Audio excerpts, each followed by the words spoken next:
sur ce que je connais, sur l'affaire Nikez, RCD-KML et Moussa Nyamwisi, qui est le leader de ce parti politique. J'avais promis de le faire le 29 au soir, mais j'ai eu des petits soucis avec mes services. C'est pourquoi je reviens sur cette question-là. En effet, ce que je sais est que Nikez Kibelbel Oka, les journalistes de renom à l'est du Congo, était arrivé à Béni à l'aube de la décennie 2000, donc autour de 2001. Ce monsieur a été expulsé de Goma où il travaillait auprès du gouverneur Kanyamwanga qu'il avait reçu. Il a été expulsé de Goma, il est venu sous escorte jusque dans le parc de Virunga. De ce parc-là, dans ce parc-là, on l'a abandonné, il s'est débrouillé comme un grand garçon pour arriver dans le Grand Nord. Le Grand Nord, c'est Béni Butembo. Arrivé à Butembo, Béni, il a été cueilli par les services de sécurité de l'époque, les services de sécurité du RCD-KML. Il a été placé au Niouf. Alors, comme à l'époque, je correspondais avec la Voix de l'Amérique, un soir, je devais aller. Il n'y avait pas encore de téléphone, hein, on travaillait avec les valises satellitaires. Il y a un monsieur qui s'appelait Soda, qui avait une valise satellitaire dans l'enceinte de la société NERA. Nous sommes partis là-bas le soir pour tenter de joindre la Voix de l'Amérique. Surtout que nous avons eu Ferdinand Ferrella, des Res Mémoire, qui nous a déjà quittés.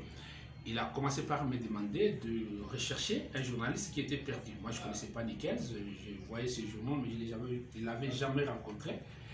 Alors, dès lors qu'il m'a dit ça, par solidarité journalistique, le lendemain matin, je suis allé voir le président du RCD-KML, qui était à l'époque M. Moussa Nyamwisi, pour lui parler de ce que Ferdinand Ferrella venait de me dire. Alors Moussa a été étonné. Il m'a dit, mais pourquoi tu veux vraiment qu'on les recherche? Moi, j'ai dit non, je suis journaliste, je ne peux pas laisser mon confrère être dans les malaises alors que j'ai la possibilité de pouvoir les sauver. Alors il va me dire non, on va voir d'abord avec les services de sécurité si ils peuvent avoir des renseignements sur l'arrivée éventuelle de Nikez Kibelbel dans la région. Alors je suis allé au bureau de l'ANER avec M. Kibwana à l'époque qui chapeautait l'ANER.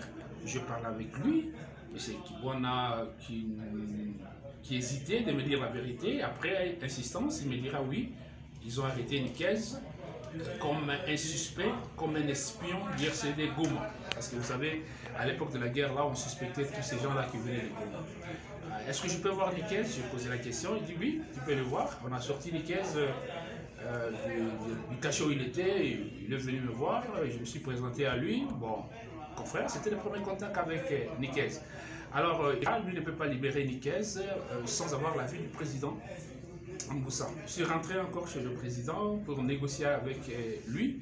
Le président me posera la question, est-ce que vraiment tu es sûr que si Nikez sort, tu sauras les maîtriser et qu'il ne saura pas s'échapper parce qu'il est considéré comme espion? Je lui dis, je promets que je vais garder Nikez. Alors, ils ont autorisé que Nikez quitte les cachots, vienne chez moi. J'étais presque comme gardien de Nikez, au cas où il se perdait. C'est moi qui devrais être poursuivi. J'ai pris Nikez chez moi avec mon ami Guy Boyoma.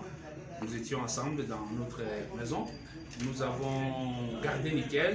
Nous avons fait les plaidoyers pour que Nikez ait des équipements de première nécessité comme le babouche, les habits, le matelas, et tout. Et c'était fait, on mangeait ensemble comme amis et on a passé un bon bout de temps. Et puis, je suis allé convaincre Moussa Nyamwisi pour lui dire que lui devrait faire la différence avec le RCD Goma, qui était très hostile à la presse. Et j'ai demandé à Moussa de pouvoir faire la différence en démontrant qu'il lui peut être rebelle, mais un rebelle qui est dans un espace démocratique. Voilà, et Moussa a accepté ça. Et il a même donné l'argent pour permettre à Nikez de lancer son journal. Ça, c'est la première version. C'est ainsi que Nikez s'est établi à Béni et il a commencé à produire les journaux Les Coulisses sous le financement et sous la protection de Moussa Nyamwisi.